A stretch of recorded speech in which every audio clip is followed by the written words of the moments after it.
Carl Jung once wrote that the modern man is terribly unsure of himself, and this was in 1933, before TikTok, before burnout culture, before LinkedIn hustle porn. If he were alive today, he'd laugh at the idea that we're the most advanced generation.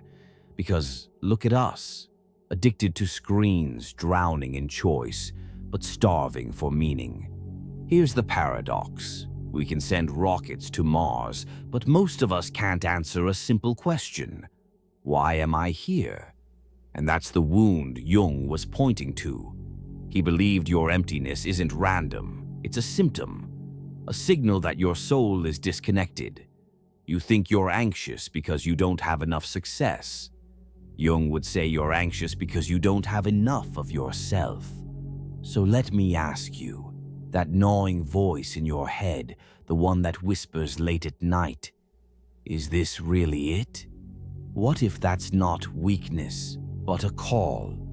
A call to dive into the depths of your own unconscious, where your real purpose has been waiting this whole time. Feeling lost in the noise of modern life isn't a flaw, it's the default. You wake up, open your phone, and before your feet touch the ground, you've already absorbed 100 opinions, 1,000 comparisons, and 10 different ways you're supposedly failing. No wonder you feel fractured. Jung would say you're living in a world obsessed with the surface, while your depths are starving. But what if that restless emptiness inside you isn't depression, but direction? A compass trying to point you somewhere deeper. We're told to measure our lives by metrics, income, followers, job titles, but has any of that ever made you feel whole? Jung saw the danger of this almost a century ago. He noticed that people with every external success, wealth, reputation, security, still walked into his office saying the same thing. I don't know who I am. That's not a modern sickness. That's a timeless hunger for meaning. And here's the uncomfortable truth. No career ladder, no relationship, no external trophy will silence that hunger. Because purpose isn't imported from the outside, it's excavated from within.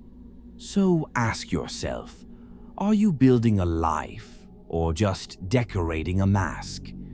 This is why Jung called modern man terribly unsure of himself. We've lost the inner compass. We mistake noise for knowledge, distraction for direction. And the cost? We're more connected than ever, but lonelier than ever. More educated, but less wise. Rich in options, poor in clarity. But here's the twist. The void isn't your enemy. It's your invitation. The question is, will you listen? So the first step isn't chasing something new. It's noticing the whisper that's already there.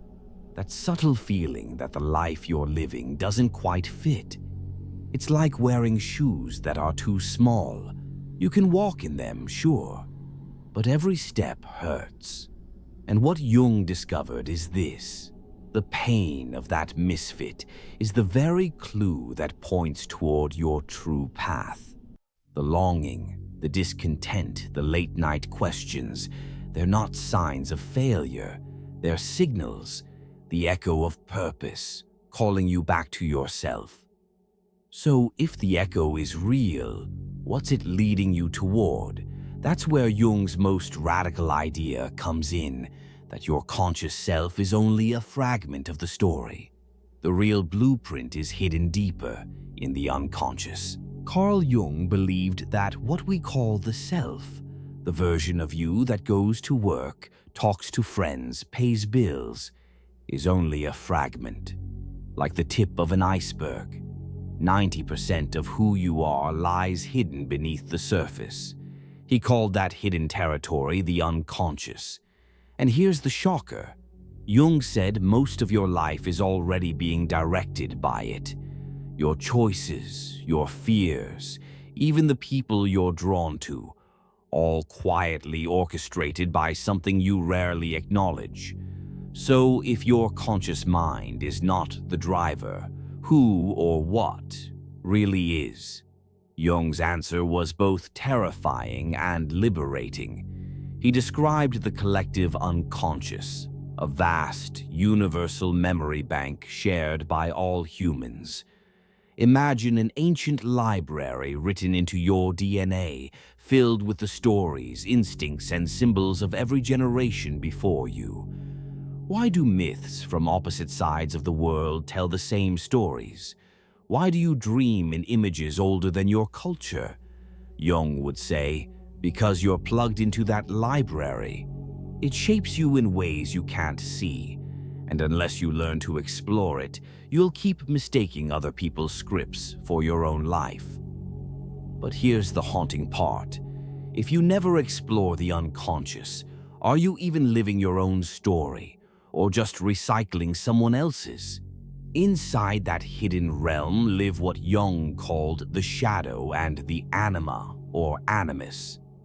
The shadow is the side of you you've been told to bury, your anger, jealousy, desires, impulses. Society teaches you to pretend it doesn't exist, but Jung warned, what you deny doesn't disappear, it waits. And the more you suppress it, the stronger it becomes, until it leaks out as rage, addiction, or despair. Then there's the anima, or animus, the inner feminine in a man, the inner masculine in a woman. These aren't weaknesses, they're bridges to wholeness. Ignoring them leaves you one-sided, incomplete. Integrating them makes you powerful, balanced, real. So what if the very parts of yourself you've been ashamed of are actually the keys to your purpose? This was Jung's radical revelation. You are more than your conscious mask. You are an entire ecosystem of archetypes, instincts, and forgotten truths. And the question isn't whether they exist. The question is whether you'll have the courage to confront them. Because if you don't, they will confront you. In your nightmares, in your relationships, in the moments when your carefully crafted identity starts to crack. And that's where Jung takes us next, to the archetypes. Not just stories from myths, but living patterns inside you, shaping your choices right now. Imagine you're born with a hidden compass inside you. You can't see it, but it shapes every decision you make. Who you love, the risks you take, the dreams you chase. Jung called these forces archetypes. They're not abstract theories. They're living patterns in the human psyche.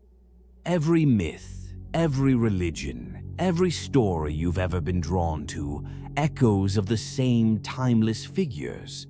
And whether you notice them or not, they're already at work in your life. So the real question isn't, do archetypes control you? The question is, which ones are steering your path right now? Take the hero, the part of you that longs to prove yourself, to struggle, to overcome. It shows up when you set out to break free from mediocrity. Or the sage, the seeker of truth, obsessed with understanding even when it costs you comfort. Then there's the creator, restless, never satisfied with the world as it is, driven to build, invent, or express. These aren't just characters in stories, they're blueprints running in your unconscious. That's why men who never met still tell the same hero tales. Why religions across continents describe the same wise elders, tricksters, lovers, and warriors. They are not myths we made up. They are patterns we inherited. But if these archetypes live in all of us, here's the haunting part. Which one is making choices for you right now without your awareness? Think about the last big decision you made. Was it the hero in you chasing victory? Or the caregiver choosing safety and duty? Maybe the rebel defying rules just to prove you're different? Jung believed that until you recognize the archetype behind your choices, you're not free. You're just being played by a script older than civilization itself. That's why people feel trapped in lives they never wanted. They think they're making choices, but really they're following an archetype on autopilot. So how do you break free of the autopilot? First, by asking, which role am I stuck playing? The moment you name it, something shifts. You stop being the pawn and start becoming the author. Imagine realizing you've been living someone else's story, your family's expectations, society's definition of success, a mask you never chose. Once you see the archetype, you can choose to step into another. This is the true power of Jung's insight. Archetypes are not cages, they're maps. They can guide you toward your strengths, reveal your hidden passions, and show you the role your soul actually longs to play. So ask yourself, are you the hero climbing someone else's mountain, or the creator quietly waiting to build your own world? And what would happen if you finally answered the call of the archetype that feels most alive in you? And this leads us to the heart of Jung's philosophy, the process of individuation. The journey of integrating these fragments, confronting your shadow and becoming whole. Not perfect, not normal, but whole. Jung didn't believe the goal of life was comfort. He believed the goal was wholeness. And wholeness doesn't come from pretending to be perfect. It comes from confronting the very parts of yourself you've been running from. He called this process individuation. Not becoming special, not becoming different, but becoming true. Becoming the person you were always meant to be, beneath the masks, the roles, the expectations. So here's the challenge. What if the life you're living now isn't the one your soul actually chose? For Jung, individuation began with a confrontation with the shadow, the hidden self. The thoughts you deny, the impulses you bury, the fears you refuse to name. Society says, hide them, suppress them, kill them. But Jung warned, what you resist doesn't vanish. It festers, and it grows. That's why you explode in anger at the wrong person. That's why jealousy eats away at you in silence. That's why you smile politely while secretly resenting the life you're trapped in. The shadow you refuse to face will eventually run your life from the dark. But what if, instead of destroying the shadow, you learn to listen to it?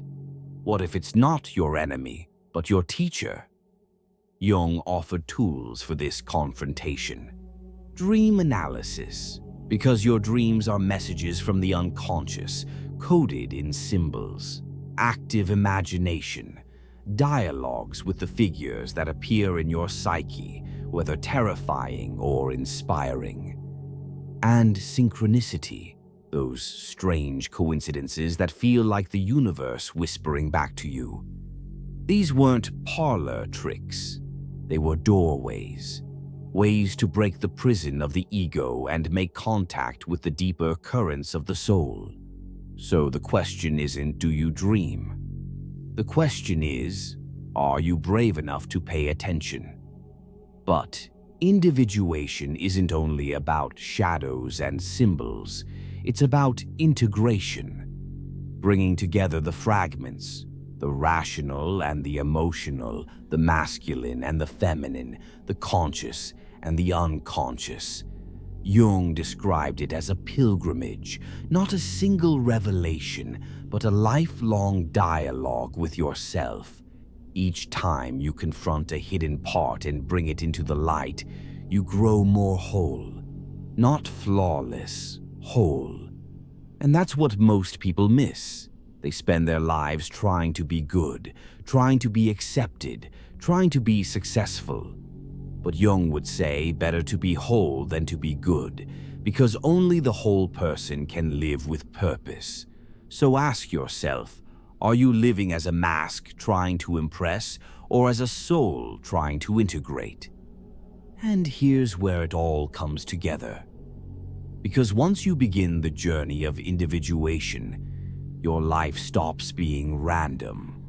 Your struggles start to make sense, and you begin to glimpse something even greater, the legacy of living aligned with your deepest truth.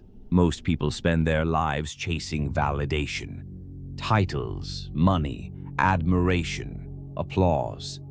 But here's the paradox. The louder the applause, the emptier it feels. Because deep down, your soul doesn't care how many people clap for you. It only cares whether you're aligned. True fulfillment, Jung argued, doesn't come from trophies. It comes from integration. When the life you live on the outside finally reflects the truth you carry inside. So here's the question. Are you building a legacy or just building a resume? Look at history. The men and women who left the deepest marks weren't chasing applause. They were aligned with something larger.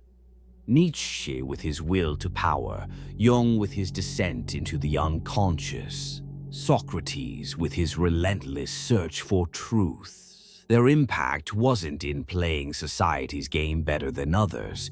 It was in refusing to play a false game at all. And that's the secret Jung leaves us with. When you stop living borrowed stories, you begin to write your own. And that story is what echoes after you. But what if your greatest fear isn't failing? What if it's succeeding at the wrong thing? This is why individuation matters. It's not abstract psychology. It's the difference between living a life that drains you and a life that transforms everyone around you. Think about it.